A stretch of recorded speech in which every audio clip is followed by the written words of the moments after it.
హైదరాబాద్ శివారు కేతిరెడ్డిపల్లిలో దారుణం జరిగింది. న్యాయవాది స్వప్న హత్యకు గురయ్యారు. ఈ మర్డర్పై న్యాయవాదులు తీవ్ర ఆగ్రహాన్ని వ్యక్తం చేస్తున్నారు. స్వప్న హత్యను నిరసిస్తూ విధులను బహిష్కరించారు న్యాయవాదులు. పోలీసుల తీరును నిరసిస్తూ మొయినాబాద్ పోలీస్ స్టేషన్ ముందు ఆందోళనకు దిగారు.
హైదరాబాద్ శివారు ప్రాంతం కేతిరెడ్డిపల్లిలో దారుణం జరిగింది. న్యాయవాది స్వప్న హత్యకు గురయ్యారు. ఈ హత్యపై న్యాయవాదులు తీవ్ర ఆగ్రహం వ్యక్తం చేస్తున్నారు. స్వప్న హత్యను నిరసిస్తూ విధులను బహిష్కరించారు న్యాయవాదులు. పోలీసుల తీరును నిరసిస్తూ మొయినాబాద్ పోలీస్ స్టేషన్ ముందు ఆందోళనకు దిగారు. ఈ ఘటనకు సంబంధించి పూర్తి అప్డేట్స్ మా ప్రతినిధి రాధాకృష్ణ అందిస్తారు. రాధాకృష్ణ, నల్లి మొయినాబాద్ లోని కేతిరెడ్డిపల్లిలో నివాసం ఉంటున్నారు స్వప్న అడ్వకేట్. ఆమె కుటుంబంతో పాటు నివాసం ఉంటుంది.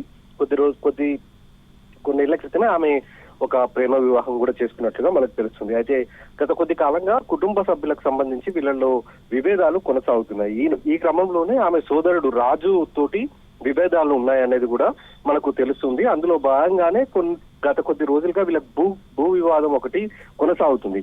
దీనికి సంబంధించి స్వప్న తన పేరు మీద రిజిస్ట్రేషన్ చేయించుకుందన్న కోపంతో ఆమె తన సొంత చెల్లెలు స్వప్న పైన కక్ష పెట్టుకున్నాడు రాజు. ఈ క్రమంలోనే ఆమెను ఇవాళ పొలంలో ఉండగా ఆమెను కత్తితో గొంతుపై దాడి చేసి దారుణంగా హత్య చేయడం జరిగింది. వెంటనే అక్కడ ఉన్న కుటుంబ సభ్యులు ఆమెని స్థానికంగా ఉన్న ఒక ప్రైవేట్ ఆసుపత్రికి తరలించగా అక్కడ ఆసుపత్రిలో చికిత్స పొందుతూ చనిపోయింది స్వప్న. మరొక వైపు రాజుని ప్రస్తుతం అయితే అదుపులోకి తీసుకుని విచారిస్తున్నారు. మరొక వైపు అడ్వకేట్ స్వప్నకి సంబంధించి హత్య జరగడం పైన స్థానికంగా ఉన్న కోర్టులో న్యాయవాదులు విధులను బహిష్కరించడం జరిగింది. చేవేళ్లకు సంబంధించిన కోర్టులో వాళ్ళు విధులను బహిష్కరించి నేరుగా మొయినాబాద్ పోలీస్ స్టేషన్ కు వచ్చి రోడ్డుపై బైఠాయించారు.